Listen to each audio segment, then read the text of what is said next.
Welcome to Allium Chemistry, Bond with Chemistry. Week schedule, today is Wednesday. Wednesday theory lecture first in organic chemistry, 8 p.m. Follow me on Telegram, Alka Chem. Join my channel, that is Alka Chem. And on Instagram, CamAllium18 is my profile on Instagram. So journal inorganic chemistry का part 7 आपके साथ discuss होगा आज. Part 1 two part 6 already आपको channel पर मिल जाएंगे.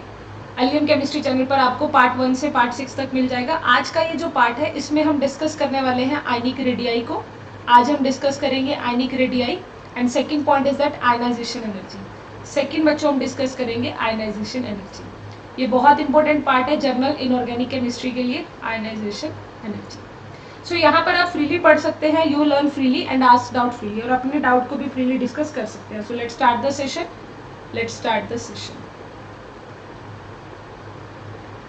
First of all guys, this is ionic radii. हम बात करेंगे अपने आयनिक रेडियाई की. आयनिक रेडियाई का अगर हम वर्ड को सेपरेट करते हैं तो आयनिक रेडियाई में जो वर्ड आता है this is ionic. And you know what, जो आयनिक वर्ड है आपका, आयनिक वर्ड कहाँ से बना है? आपके आयन से. Ionic word come from the ions.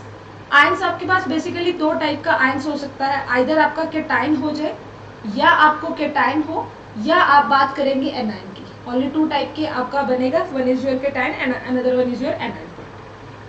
Ions को आप एनायन कब बोलेंगे? जब वो गेन करेगा इलेक्ट्रॉन को. और केटाइन कब बोलेंगे? जब वो लूज करेगा इलेक्ट्रॉन को. Is that clear? I hope आपको केटाइन एंड एनायन के बारे में अच्छे से नॉलेज होगा. आज हमें इनका रेडियाई डिस्कस करना है. तो रेडियाई के लिए I just take an example. For example there is a भी है एनी एलिमेंट. ए एलिमेंट क्या करता है? इलेक्ट्रॉन को लूज करता है. अगर ए एलिमेंट इलेक्ट्रॉन को लूज करेगा तो क्या बनाएगा? ए कैटाइन. और अगर ए एलिमेंट गेन करता है इलेक्ट्रॉन को, अगर गेन करेगा इलेक्ट्रॉन तो क्या बनाएगा बच्चे? ए नेगेटिव. यानी कि ये हो गया कैटाइन और ये हो गया आपका anion. And this is your neutral. अगर इलेक्ट्रॉन को लूज किया तो फर्स्ट ऑफ ऑल सबसे पहले यहाँ पर आपके पास क्या होता है? Number of proton is equal to number of electron possibility है.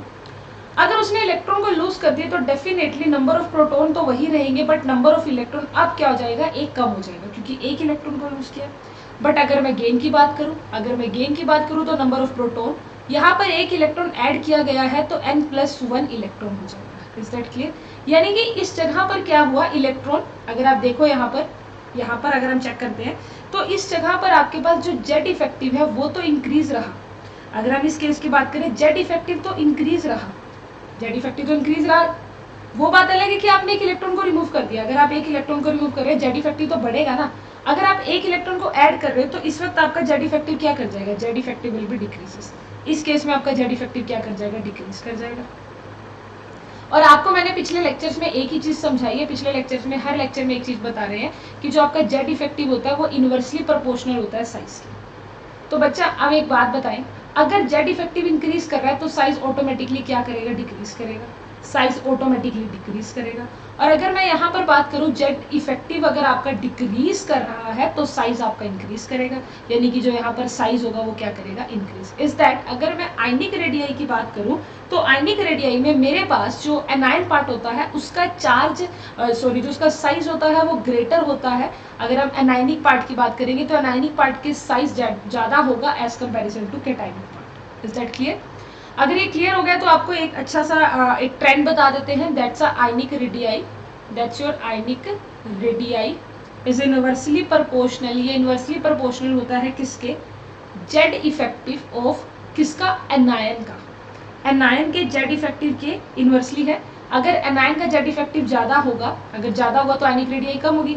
इन द शॉर्ट आप कह सकते हो कि आप जेड इफेक्टिव की तो इनवर्सली है, ये वो तो मैंने यहाँ पर भी लिखी दिया है कि Z effective is inversely proportional to the size. जो मेन बात आती है वो आती है positive oxidation state and negative. अगर पॉजिटिव ऑक्सीडेशन स्टेट ज्यादा होती है, पॉजिटिव ऑक्सीडेशन स्टेट ज्यादा है तो आयनिक रेडियाई कम होगी. पर अगर नेगेटिव ऑक्सीडेशन स्टेट ज्यादा हुई तो आपके पास क्या होगा बच्चे? आयनिक रेडियाई ज्यादा होगी. फॉर एग्जांपल आपके पास एक स्पीशीज ले लेते हैं, हम लेते हैं आइसो इलेक्ट्रॉनिक स्पीशीज, और यहाँ से कंफर्म होता है एग्जाम में आने के चांसेस क्वेश्चन के.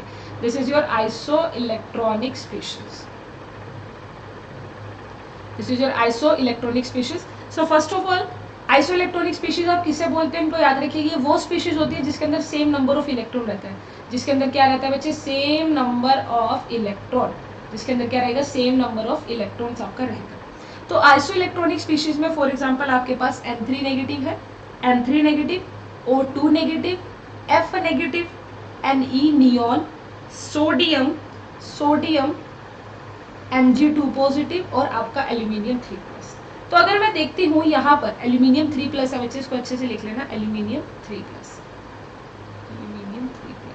फर्स्ट ऑफ ऑल हम यहाँ पर क्या फाइंड आउट करेंगे, सबसे पहले हम यहाँ पर चेकआउट करते हैं बच्चा नंबर ऑफ इलेक्ट्रॉन। तो अगर आप सबके इलेक्ट्रॉन फाइंड आउट करने चलो तो यहाँ पर 10 इलेक्ट्रॉन, इधर भी आपको 10 इलेक्ट्रॉन मिलेंगे। हर एक स्पीशीज के यहाँ पर कितना इलेक्ट्रॉन है, 10 इलेक्ट्रॉन है। हर स्पीशीज का यहाँ पर कितना इलेक्ट्रॉन है बच्चे, 10 इलेक्ट्रॉन है। ऑलराइट,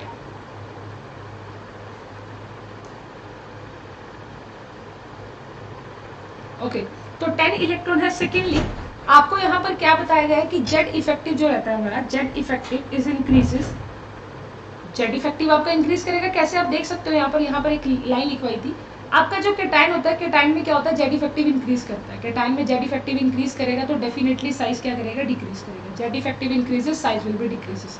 केटाइन के केस में आप देख सकते हो केटाइन कहाँ पर है, ये आपका केटाइन पार्ट है।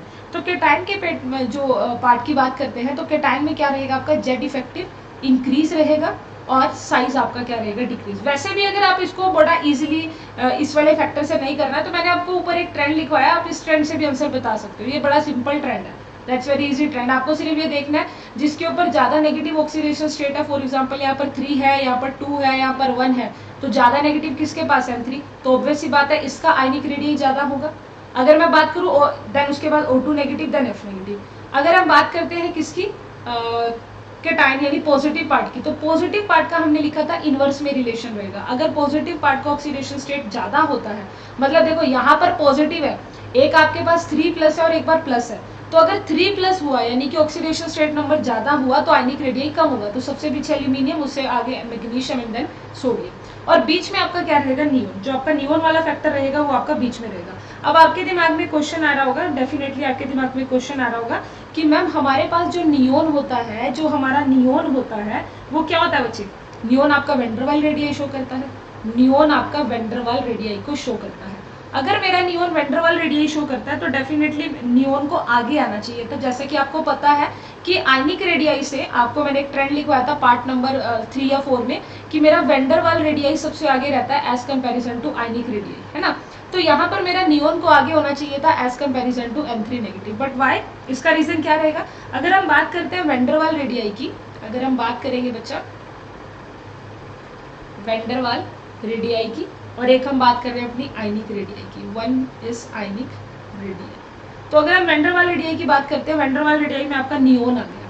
नियोन में क्या है कि 10 इलेक्ट्रॉन है और 10 ही प्रोटॉन है, 10 electron 10 proton. But in the case of ionic radius, for example F negative की बात करें या आप N3 नेगेटिव की भी बात करोगे तो बच्चा यहाँ पर क्या होता है, इलेक्ट्रॉन तो 10 है, इलेक्ट्रॉन 10 है पर प्रोटॉन आपके 9 है, और इस जगह पर इलेक्ट्रॉन 10 है पर प्रोटॉन आपके 7 है। प्रोटॉन 10 इलेक्ट्रॉन बट प्रोटॉन आपके कितने हैं, 7 है। क्या आपको मेरी बात समझ आई है। तो ऑब्वियस ही बात है ना, 7 प्रोटॉन 10 इलेक्ट्रॉन का ऑटोमेटिकली साइज इंक्रीज करेगा। इसका मतलब यहाँ पर देख सकते हो, यहाँ पर जेड इफेक्टिव ज्यादा है, यहाँ पर जेड इफेक्टिव 10 प्रोटॉन है और यहाँ पर जेड इफेक्टिव 7p है। और मैंने अलग से एक बात बताई थी कि जेड इफेक्टिव अगर कम होता है तो आयनिक रेडियस ज्यादा होती है। तो जेड इफेक्टिव किसका कम है, N3 नेगेटिव का, या कह सकते हो फ्लोरीन का, एज कंपेरिजन टू नियोन।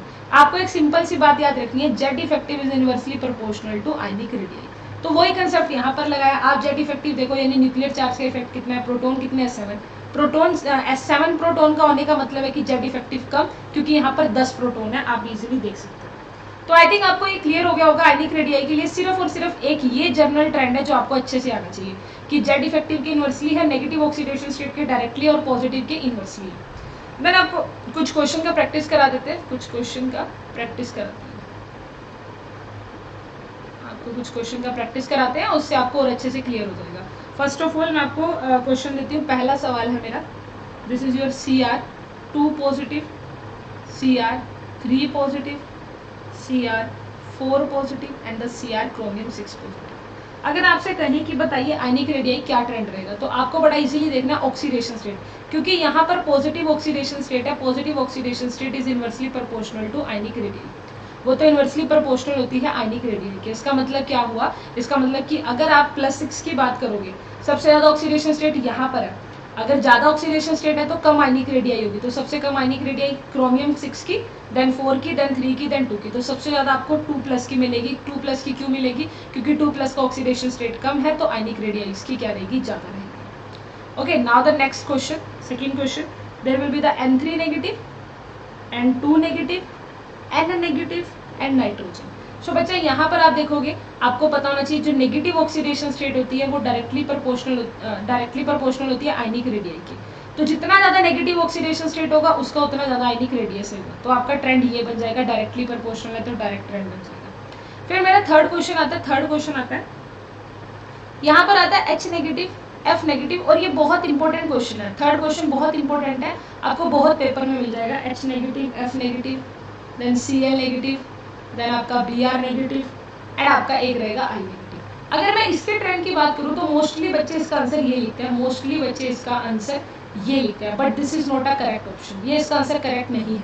इसका जो करेक्ट ऑप्शन है वो है I नेगेटिव का सबसे ज़्यादा, उसके बाद H नेगेटिव यानी हाइड्राइड आयन का, देन आपका ब्रोमीन नेगेटिव, देन आपका क्लोरीन नेगेटिव, देन आपका फ्लोरीन नेगेटिव। अब आप कहोगे मैम ऐसा क्या हो गया कि हाइड्रोजन का ऐसा यहाँ पर कैसे जल दिया गया। एक्सेप्शनल बिहेवियर है बच्चे, ये आपका एक्सेप्शनल बिहेवियर शो कर रहा है। एक्सेप्शनल बिहेवियर भी शो क्यों कर रहा है, बिकॉज हाइड्रोजन का वैसे तो आप देखोगे स्मॉल साइज होता है, हाइड्रोजन का स्मॉल साइज एटम होता है, hydrogen is a small size atom. But अगर हाइड्रोजन ने एक इलेक्ट्रॉन, पहले ही आपको पता है हाइड्रोजन के पास एक इलेक्ट्रॉन होता है, अगर हाइड्रोजन ने एक इलेक्ट्रॉन को और गेन कर लिया, एक इलेक्ट्रॉन को अगर उसने क्या कर लिया, गेन कर लिया, तो अब उसके ऊपर क्या हो गया, 1 2, यानी कि आपके पास क्या हो गया बच्चे, एक प्रोटॉन उसके पास 1 था बट इलेक्ट्रॉन कितने हो गए 2। अब 2 इलेक्ट्रॉन में स्मॉल साइज एटम है हाइड्रोजन आपका स्मॉल साइज एटम है, पर उसके पास 2 इलेक्ट्रॉन आ गए और उन 2 इलेक्ट्रॉन में बहुत ही जबरदस्त इलेक्ट्रॉनिक रिपल्शन होगा, स्टेरिक रिपल्शन होगा, और वो इतना जबरदस्त स्टेरिक रिपल्शन होता है कि वो ब्रोमीन से थोड़ा सा ज्यादा साइज ले आता है, इतनी बड़ी आपकी ऑर्बिटल बन जाती है। हाइड्रोजन में, वैसे तो हाइड्रोजन में एक इलेक्ट्रॉन होता है, बट अगर मैं इसके अंदर एक इलेक्ट्रॉन को ऐड कराती हूँ तो इलेक्ट्रॉन में इतना जबरदस्त रिपल्शन होता है कि वो आपका जो साइज का ट्रेंड है वो चेंज कर देता है, आयोडीन से थोड़ा सा कम रह जाता है हाइड्रोजन का। This is your exceptional behaviour, इसे बड़े अच्छे से अपने दिमाग में बिठा लेंगे, और रीजन इसका यही रहेगा इलेक्ट्रॉनिक रिपल्शन की वजह से। फिर उसके बाद एक और एक्सेप्शनल केस आता है आपका कि Mg2+ और लिथियम प्लस में से किसका रहेगा। तो ऑब्वियस सी बात है, आपको लगेगा कि मैम Mg2+ होगा, क्योंकि यहाँ पर क्या है, Mg2+ का साइज ऑर्बिटल ज्यादा है, बट लिथियम प्लस जो होता है आपका वो ज्यादा आयनिक रेडियस शो करता है। इसका सिर्फ रीजन यही रहेगा कि लिथियम प्लस के अंदर 1s2 कॉन्फ़िगरेशन है, और यहाँ पर आपकी जो कॉन्फ़िगरेशन रहेगी 1s2 2p6 है। देखने में तो लगेगा कि ये वाला साइज है, इसका आयनिक रेडियस ज्यादा होगा क्योंकि इसके पास तो एक ही ऑर्बिटल है, बट इस ऑर्बिटल में 2 इलेक्ट्रॉन है। 2 इलेक्ट्रॉन क्या करते हैं बच्चा, साइज तो स्मॉल था, साइज पहले आपका स्मॉल था, पर जैसे एक इलेक्ट्रॉन को रिमूव किया तो इलेक्ट्रॉन और इलेक्ट्रॉन में क्या हो गया, रिपल्शन हो गया, और रिपल्शन इतना जबरदस्त रिपल्शन होता है कि लिथियम का जो साइज है वो आपके मैग्नीशियम से ज्यादा होता है। लिथियम के टाइम का साइज आपके मैग्नीशियम डाइकेटाइन के साइज से ज्यादा हो जाएगा, ड्यू टू सिर्फ इलेक्ट्रॉन एंड इलेक्ट्रॉन रिपल्शन की वजह से। तो यही कंसेप्ट होता है हमारा आयनिक रेडियाई का। यहाँ पर आपकी सारी रेडियस खत्म हो जाती है। इसके बाद जो मेरा सेशन चलेगा, मतलब आज ही के अभी इसी वीडियो में कराने वाली हूँ आपको आयनाइजेशन एनर्जी। तो यहाँ तक तो आपका आयनिक रेडियाई खत्म हुआ है, एक बार इसे अच्छे से समझ लेंगे। फिर भी कुछ रह गया तो मुझे डिस्कस कर देना, मुझे कमेंट करके लिख देना कि मैम ये रह गया आयनिक रेडियाई में। अब मैं आपको आयनाइजेशन एनर्जी कराती हूँ। तो क्या होता है बच्चे आयनाइजेशन एनर्जी?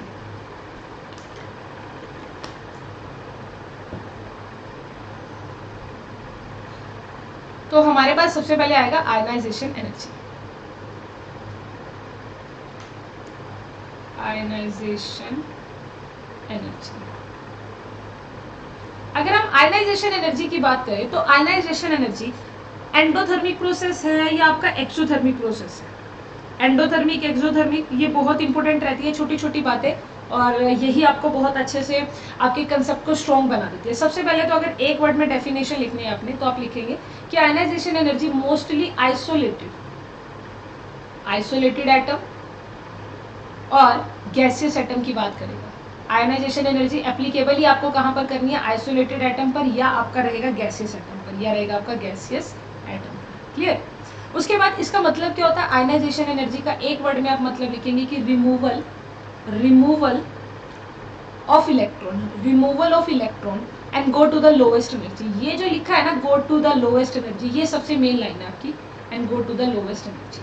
चलिए मैं आपको बताती हूँ आयनाइजेशन एनर्जी क्या होती है। सबसे पहले मेरे पास एक न्यूक्लियस होगा, दिस इज माई न्यूक्लियस, इसके बाहर बहुत सारी शेल होगी, इस न्यूक्लियस के बाद बहुत सारी शेल होंगी, इन शेल में आपका क्या होगा बच्चे, एक इलेक्ट्रॉन होगा, एक इलेक्ट्रॉन, ठीक है। अभी मेरे पास क्या है, मैंने क्या कहा, आयनाइजेशन एनर्जी किसे बोलते हैं कि हम क्या करें, रिमूवल करना है इलेक्ट्रॉन। आपको क्या करना है, एक इलेक्ट्रॉन को रिमूव करना है यहाँ से और उसको कहाँ पर लेकर जाना है, उसकी एनर्जी लोवेस्ट करने के लिए। तो अभी मेरे इलेक्ट्रॉन की यहाँ एनर्जी बहुत सारी होगी, तो मैं इस इलेक्ट्रॉन को बाहर से एनर्जी दूंगी, मैं इस इलेक्ट्रॉन को बाहर से एनर्जी दूंगी, और ताकि इसकी जो एनर्जी है वो कितनी रह जाए, जीरो। जब तक इसकी एनर्जी जीरो नहीं होती आप तब तक एनर्जी देते रहेंगे। जिस वक्त इसकी जो एनर्जी है, जब ये अपनी एनर्जी को कितना कर देगा, इसकी energy goes to be the zero, then वो आपका क्या बन जाएगा, जो आपने एनर्जी उसको दिया था, that's called be the ionization energy. In short अगर आपको कहा जाए तो आपने तो वैसे यही सुना होगा, आयनाइजेशन एनर्जी का मतलब होता है वैलेंस इलेक्ट्रॉन को बाहर निकालना। यहाँ पर ये स्टेटमेंट कभी भी खत्म नहीं होती, आपने सही सुना होगा कि आयनाइजेशन एनर्जी का मतलब होता है वैलेंस इलेक्ट्रॉन को बाहर निकालना। पर मेरे पॉइंट ऑफ व्यू से यहाँ पर स्टेटमेंट ना खत्म होकर ये होती है, उस इलेक्ट्रॉन को बाहर निकालकर उसकी energy tend to be the zero करना, उसकी एनर्जी को जीरो करना ही आपका आयनाइजेशन एनर्जी कहलाएगा, ठीक है। तो आप ध्यान रखिएगा कि आयनाइजेशन एनर्जी में क्या है कि आपके पास जो भी वैलेंस इलेक्ट्रॉन होगा उसको आप बाहर से कोई एनर्जी देंगे, उसको एनर्जी देंगे, आपके पास एनर्जी देने के बाद वो इलेक्ट्रॉन यहाँ से चला जाएगा, और जाने के बाद उसका जो एनर्जी रहेगा वो जीरो हो जाएगा, इवन उसका जो जेड इफेक्टिव है वो भी कितना हो जाएगा, जीरो हो जाएगा। मतलब आपने क्या किया, एनर्जी को दिया। आप आयनाइजेशन एनर्जी में एनर्जी को देते हैं ताकि यहाँ से एक इलेक्ट्रॉन बाहर चला जाए। तो एनर्जी देने का मतलब है this is your endothermic process. अगर आप एनर्जी दे रहे हो तो इसका मतलब है बच्चे एंडोथर्मिक प्रोसेस है ये आपका कैसा प्रोसेस है, this is your endothermic process. Okay, कैसे काम करेगा ये सब बता देती हूँ मैं आपको। आयनाइजेशन एनर्जी सबसे पहली बात आइसोलेटेड एटम पर और गैसेस एटम पर एप्लीकेबल रहेगा, और इसका मतलब होता है removal of the electron and go to the lowest energy. Electron को यहाँ से रिमूव करो और उसको उसकी लोवेस्ट एनर्जी तक पहुंचा दो, तो lowest energy I think zero ही होगी। तो ये तो बेसिक डेफिनेशन की बात हुई। फॉर एग्जाम्पल मेरे पास एक ए एटम है, ये बड़ा अच्छे से समझने वाली चीज है क्योंकि यहाँ से आता है न्यूमेरिकल आयनाइजेशन एनर्जी। मेरे पास एक ए एटम है, इस ए एटम ने क्या किया बच्चे, इस ए एटम ने एक इलेक्ट्रॉन को लूज किया, और गैसियस में करेगा, एक इलेक्ट्रॉन ने लूज किया तो इलेक्ट्रॉन आ गया। फिर अब मैं इसी के टाइम में से एक इलेक्ट्रॉन को और लूज कराना चाहती हूँ, मैंने एक इलेक्ट्रॉन को और लूज कर दिया तो A2+ आ गया, यहाँ गैसियस हो गया, यहाँ पर आपका एक इलेक्ट्रॉन गया। अगर फिर इस A2 पॉजिटिव में से इलेक्ट्रॉन को रिमूव कराते हैं, A2 पॉजिटिव में से इलेक्ट्रॉन को रिमूव कराएंगे तो क्या बनेगा, A3+G और प्लस आपका इलेक्ट्रॉन। ठीक है बच्चा, अब यहाँ तक मेरी बात समझ आ गई। अगर मैं दोबारा इस A2 पॉजिटिव में से हो गया ना, अब सबसे पहले एक चीज देखेंगे, इसे बोलते हैं आयनाइजेशन एनर्जी, इसे बोलते हैं आयनाइजेशन एनर्जी फर्स्ट, वो भी किसकी, ए की। सबसे मेन बात है जो अब लिख रही हूँ, आयनाइजेशन एनर्जी ऑफ फर्स्ट, वो भी ए की। अगर मैं इसकी बात करूँ तो इसको मैं क्या लिखूंगी, आयनाइजेशन एनर्जी पर कौन से वाली, सेकेंड आयनाइजेशन एनर्जी ए की। इस ए एटम की, इसी वाले ए एटम की सेकेंड आयनाइजेशन एनर्जी ये है।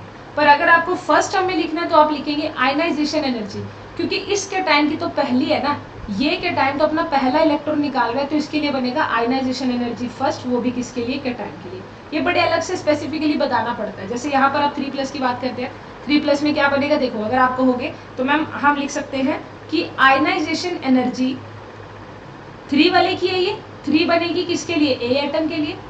ओके, और 1 किसके लिए बनेगी बच्चा, 1 सबसे पहली बार इलेक्ट्रॉन किसने निकाला है, ए के टाइम में, यानी यहाँ पर आएगा आयनाइजेशन एनर्जी A2+ की। और अगर मैं कहूँ सेकंड किसकी बनेगी, सेकंड बनेगी के टाइम की, क्योंकि इसके टाइम में से एक इलेक्ट्रॉन गया था तो पहली आयनाइजेशन एनर्जी, इसी के टाइम में से अगर दूसरा इलेक्ट्रॉन जाता है तो this is your second ionization energy. ये आपका डायरेक्ट न्यूमेरिकल में यूज होगा बच्चे, डायरेक्ट न्यूमेरिकल में। तो ये आप तीनों टर्म्स को इक्वल में रख सकते हो।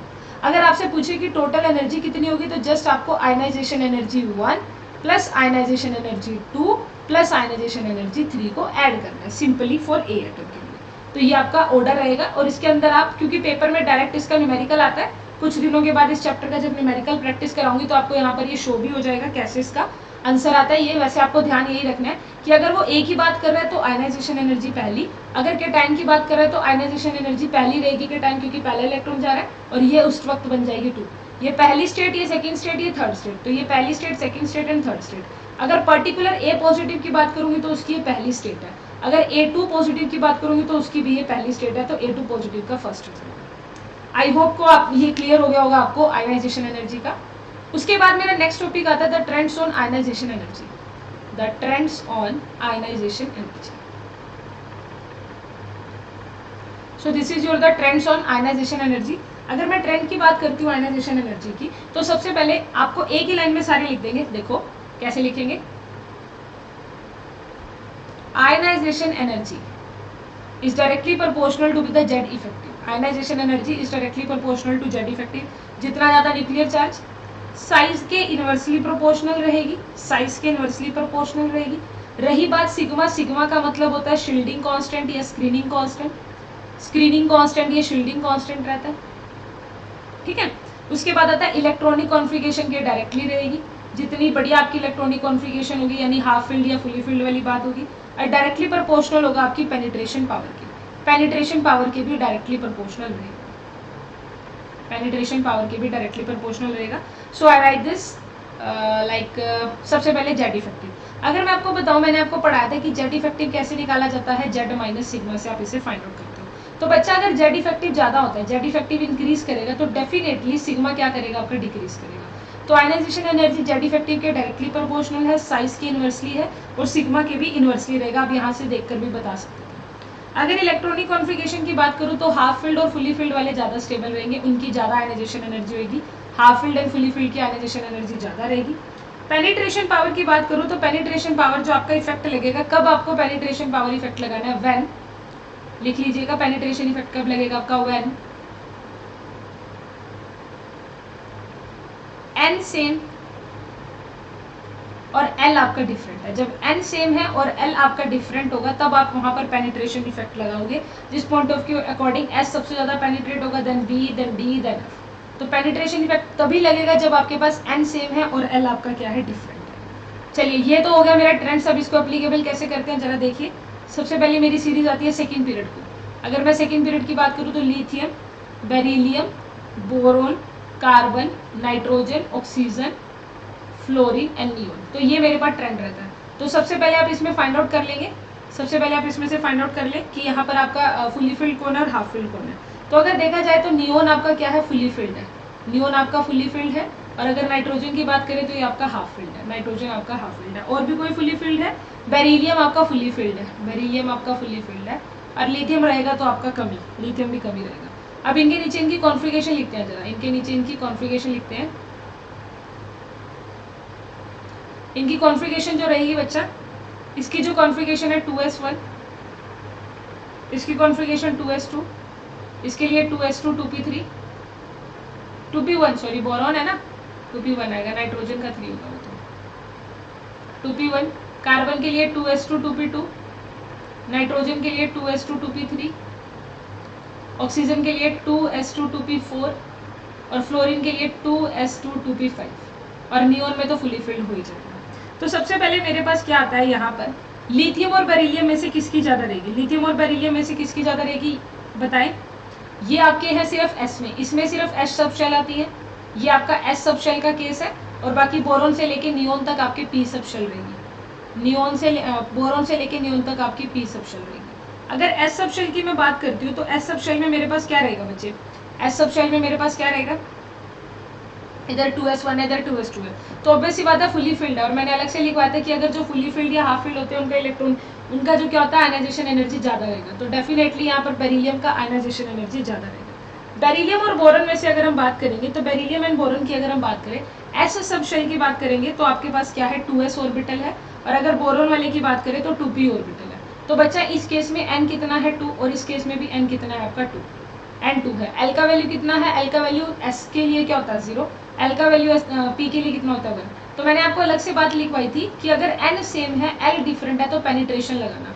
l सेम है, यहाँ पर n सेम है, देखो प्रिंसिपल क्वांटम नंबर सेम है, n विल बी सेम। अगर n सेम है तो आपके पास नीचे वाला देखेंगे एजिमुथल क्वांटम नंबर, ये क्या है इधर 0 है, एजिमुथल क्वांटम नंबर आपका क्या है डिफरेंट है। तो अगर इस तरह की कंडीशन होती है तो वहाँ पर क्या लगेगा, हमेशा पेनिट्रेशन इफेक्ट लगेगा। और due to penetration effect s orbital आपकी ज़्यादा क्या करती है, वो करती है, ज़्यादा उसका इफेक्ट होता है। तो एस ऑर्बिटल का ज़्यादा रहेगा, यानी बेरिलियम का ज़्यादा रहेगा as comparison to boron, boron से। उसके बाद अगर आपको पता ही है लेफ्ट टू राइट जाएंगे तो वो आपका इंक्रीज करता रहेगा आयनाइजेशन एनर्जी। बट यहाँ पर कार्बन का भी इंक्रीज करके, नाइट्रोजन के केस में नाइट्रोजन का ज्यादा है ऑक्सीजन से, और उसका रीजन लिखा मैंने हाफ फील्ड, क्योंकि ये मेरा क्या होता है हाफ फील्ड है। अगर हाफ फील्ड है तो नाइट्रोजन का ज्यादा रहेगा। ऑक्सीजन और फ्लोरीन की बात करें तो फ्लोरीन का ज्यादा रहेगा, और फ्लोरीन और नियोन की बात करें तो नियोन का ज्यादा रहेगा, क्योंकि वो क्या है आपका फुली फील्ड है। तो ये ट्रेंड आपको इस तरह से अच्छे से समझ कर लिखना है, आप देख सकते हो। अगर आपको नहीं समझ आया तो इस वीडियो को थोड़ा बैक चला कर देखिएगा, आपको क्लियर हो जाएगा। That's very normal trend for you. चलिए, क्लियर होगी बात। अगर हम डाउन द ग्रुप की बात करेंगे इसी पीरियड में, अगर हम डाउन द ग्रुप की बात करते हैं बच्चा, this is your first period and this is your second period. अगर मैं डाउन द ग्रुप की बात करूं तो मेरे पास आता है lithium, sodium, potassium, rubidium, caesium and francium. यहां पर रहेगा आपका बेरिलियम,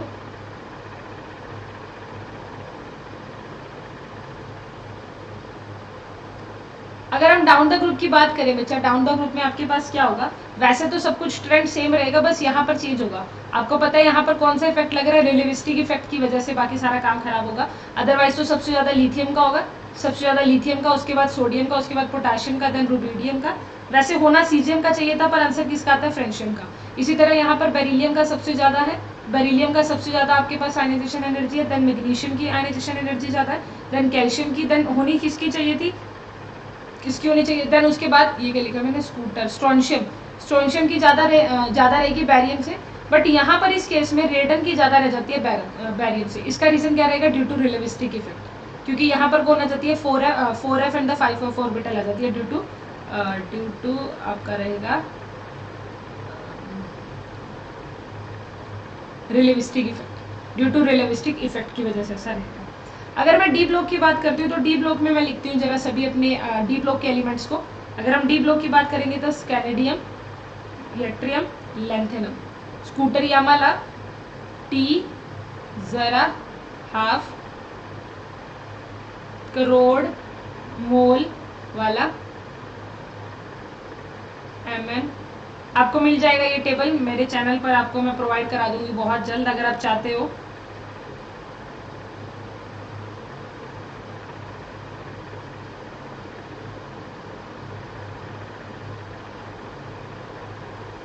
FeRuOS।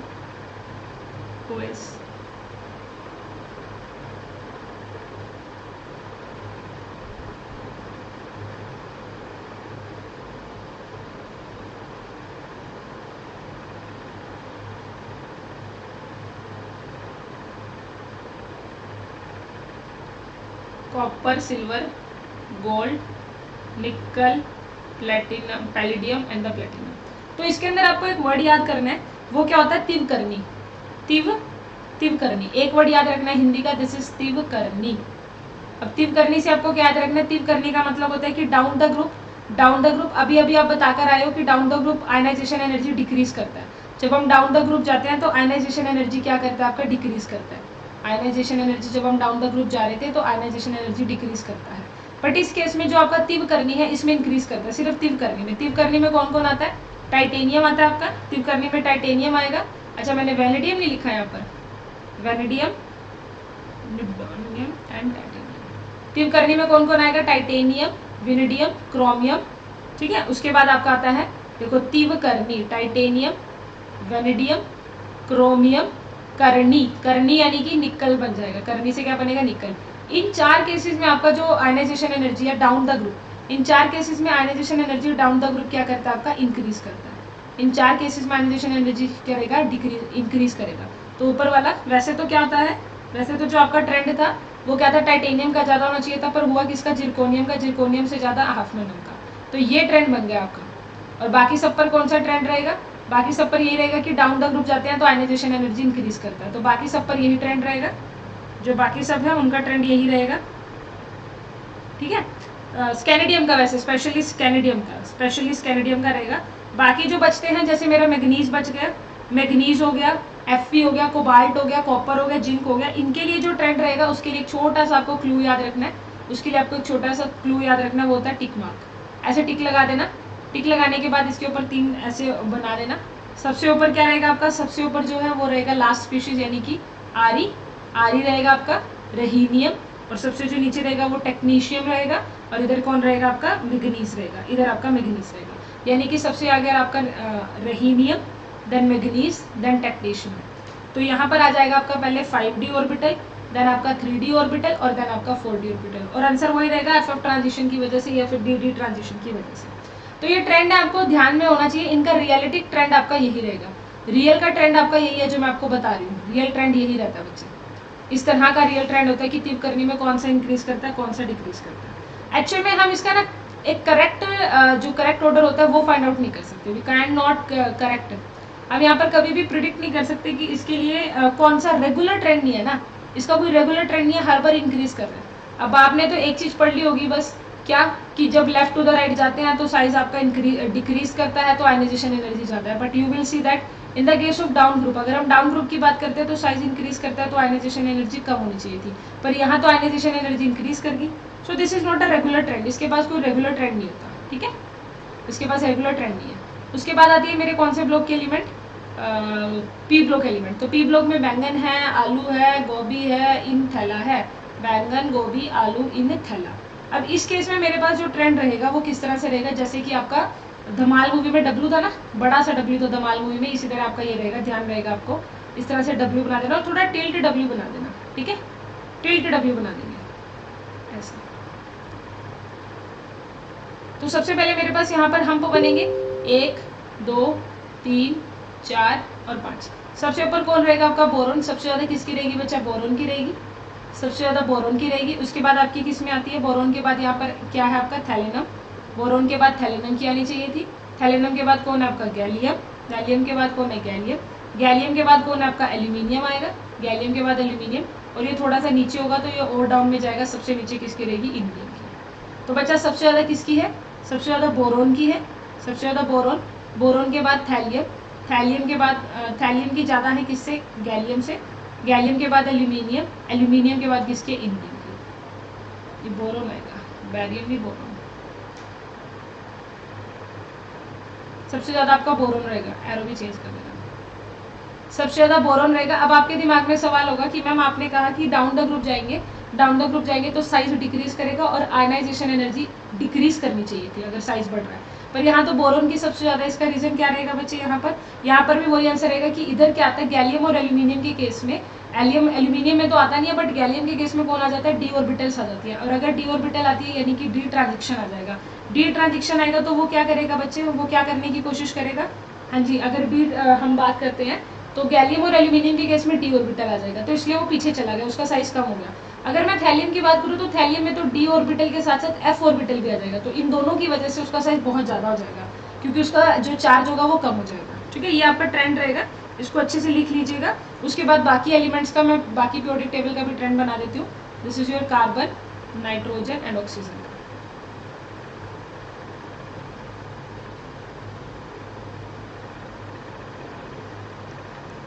ट्रेंड अगर आपको याद होते हैं तो ठीक है, वरना इनको रहने देना, सिर्फ इनके पीछे का रीजन पता होना चाहिए एक बार, इसीलिए इस लेक्चर को ध्यान से देखो, समझो।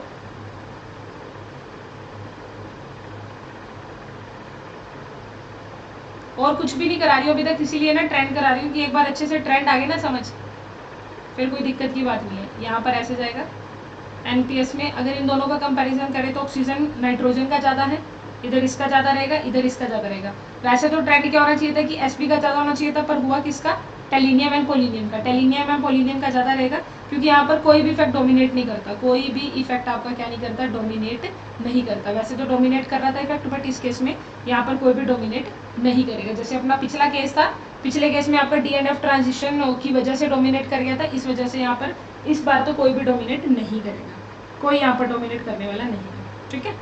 तो ये मेरे कुछ ट्रेंड्स रहते हैं किसके अंदर, आयनाइजेशन एनर्जी के अंदर। इसके बाद मेरा टॉपिक आता है बच्चे जिसका नाम होता है एप्लीकेशन ऑफ आयनाइजेशन एनर्जी। इसके बाद मेरा अगला टॉपिक है, this is the application of ionization energy. अगर मैं एप्लीकेशन की बात करूँ तो इसकी एप्लीकेशन आएंगी बच्चा पार्ट नंबर 8 में, पार्ट नंबर 8 में इसको आपको इसका एप्लीकेशन मिलेगा। सो अगर आपको ये वीडियो मेरा अच्छा लगा है तो आप अलियम केमिस्ट्री जो चैनल है हमारा, अलियम केमिस्ट्री चैनल को सब्सक्राइब करें, जिससे चैनल को आप देख रहे हैं। और पार्ट 8 कब आएगा उसके लिए बेल आइकन का बटन है, उसे प्रेस कर दीजिएगा, और अगर आपको ये सेशन अच्छा लगा तो आप इस वीडियो को लाइक कर सकते हैं। अगर आपको कुछ भी सीखने को मिला है यहाँ पर ट्रेंड्स के बारे में नॉलेज, इसके ऊपर कोई ट्रेंड नहीं है, जितना मैंने लिखा है इससे ऊपर कोई भी ट्रेंड नहीं है। सबसे ऊपर ट्रेंड यही आता है बच्चे। आयनाइजेशन एनर्जी लगा लो या आयनिक रेडियाई की बात कर लो, अगर आपको कुछ भी अच्छा लगा है you will be like this video. आप इस वीडियो को लाइक करेंगे और अपने फ्रेंड्स तक इस वीडियो को शेयर करेंगे, ठीक है। और टेलीग्राम का ग्रुप अलका कैम के नाम से टेलीग्राम का ग्रुप है, जहाँ पर आपको असाइनमेंट मिला करती है, नोट्स मिलते हैं, पीडीएफ मिलती है। तो Alka chem telegram group join करें। कैम अलियम 18 है, कैम अलियम 18 आपका इंस्टाग्राम पर पेज है, उसे भी आप ज्वाइन कर सकते हैं।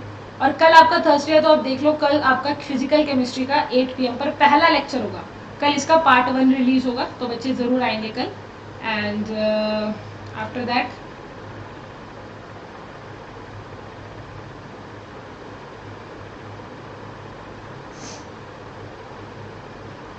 At the last thank you so much, at last thank you so much बच्चा। और तो कल दोबारा मिलते हैं आपको 8 बजे 8 PM पर, कल दोबारा मिलते हैं। बाय, टेक केयर, मजे करो।